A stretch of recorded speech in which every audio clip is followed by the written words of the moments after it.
Obrigado, Sr. Presidente. Queria agradecer as intervenções e as manifestações de concordância, que foram, segundo registrei, maioritárias, até penso que unânimes, embora com dúvidas, e queria começar por responder a essas duas dúvidas. Dúvidas, a primeira, sobre se este artigo acrescenta alguma coisa. A meu ver, é manifesto que acrescenta, basta ler o artigo 117, número 3, para ver que ele se refere às sanções aplicáveis e respectivos efeitos que podem incluir a destituição do cargo ou a perda do mandato. E não se refere em lado nenhum a inelegibilidades. Portanto, não há previsão credencial expressa na Constituição para a inelegibilidade. E, portanto, esta autorização que nós queremos prever não é sequer uma imposição de inelegibilidade, é autorizar que a lei preveja a inelegibilidade, acrescenta ao que está nesta norma. E depois, a outra questão é saber se é útil. Foi levantado pelo Sr. Deputado Pedro Delgado Alves. Mas ele mesmo respondeu quando disse que há jurisprudência contraditória. E se há jurisprudência contraditória é porque é útil.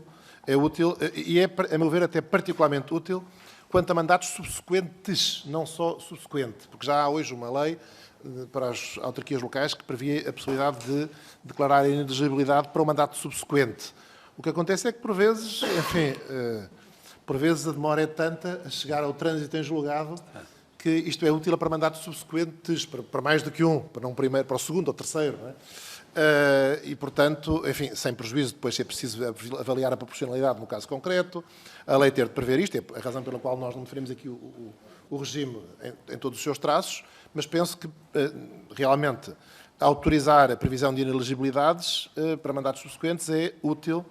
E perante até a convergência que aqui houve, seria uma pena que esta proposta não fosse aprovada apenas com base nestas dúvidas, ou até, enfim, agora dirigir-me diretamente ao partido do qual depende também a aprovação, porque o partido não pretende aprovar mais nenhuma coisa além de aspectos específicos. Isso seria uma pena. Acho que deveria aproveitar esta oportunidade para também rever este ponto. Depois, em segundo lugar, gostaria de me pronunciar sobre as propostas sobre que não me pronunciei ainda dos outros partidos que têm propostas, do Chega e do PAN.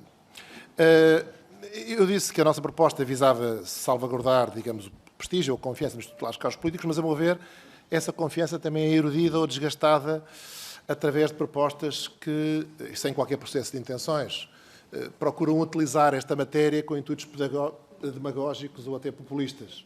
E, a meu ver, o que eu gostaria de começar por dizer é que é esse o caso das propostas genericamente do Chega. É assim que nós as interpretamos, é assim que elas, objetivamente, sem qualquer processo de intenções, elas são vistas. E depois têm outros problemas, alguns que já foram referidos pelo Sr. Deputado André Ventura até, mas outros problemas também de qualidade técnica de formulação e de serem excessivas. Começando pelo número 4. O Sr. Deputado André Ventura perguntou, ele mesmo, se isto deveria ser sempre para qualquer infração. Isto é, estamos aqui perante uma imposição constitucional de destituição automática do cargo ou perda do mandato para qualquer infração, por mais pequena que seja.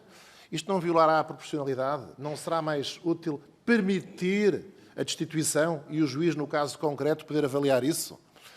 Ou será que se quer impor isto apenas para dizer nós impomos a destituição porque somos contra estas coisas e, portanto, queremos publicitar isto? Isto no número 4. No número 4. Eu estou a falar só do número 4, portanto, onde se fala... depois temos a seguir... e, além de mais, é claro que esta norma também está, pelo menos, numa relação de tensão ou de contradição valorativa com outras normas constitucionais. Eu apenas não digo que ela contraria outras normas constitucionais, porque seria uma norma especial para este caso, em relação à norma geral sobre os efeitos das penas. De todo modo, sem dúvida que haveria uma contradição valorativa com essas outras normas. Haveria aqui uma tensão com essa norma. Mas, independente agora da consistência interna da Constituição, parece-me claro que é excessivo, e devemos perguntar-nos se isto deve ser sempre destituição automática para qualquer crime de responsabilidade. E se deve a Constituição impor isso. Se não é mais equilibrado, a Constituição permitir que a lei o preveja e depois permitir ao juiz avaliar no caso concreto. Isto quanto ao número 4. Pronto, isso é matéria, a meu ver, naturalmente legal. E já se prevê alguma coisa na lei dos crimes de responsabilidade, que talvez se possa alterar, mas é outra matéria, não é matéria constitucional. Depois, em relação ao número 5, nós concordamos com algumas observações que aqui foram feitas, por exemplo, a questão de ser possível ter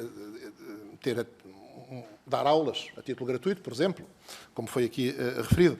A meu ver, a nosso ver, deve ser a lei e não a Constituição a prever estas incompatibilidades.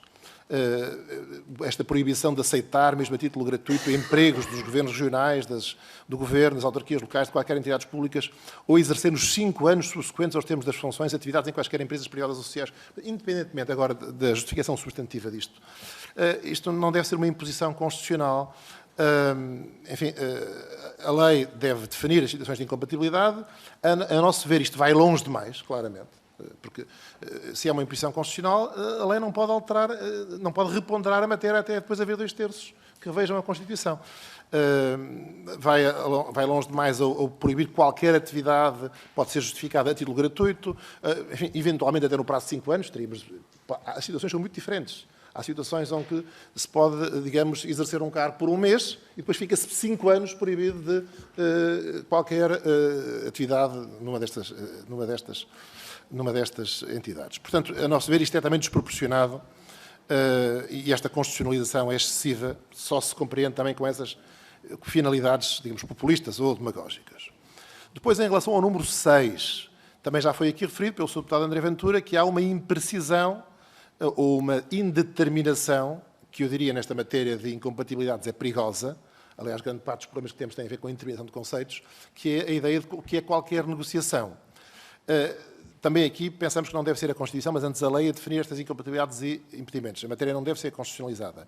Pensamos que esta formulação, ao falar de impedimentos vitalícios, mesmo que não hereditários, enfim, isso realmente também não devemos imputar ao autor da proposta propostas que não faz, mas ao falar de impedimentos vitalícios ou perpétuos, é excessiva, contraria também outras normas da Constituição, e mesmo que as pudesse excetuar, há aqui uma tensão, entra em contradição valorativa com a estrutura de valores da nossa Constituição e com digamos, a ideia de uma Constituição humanista e personalista.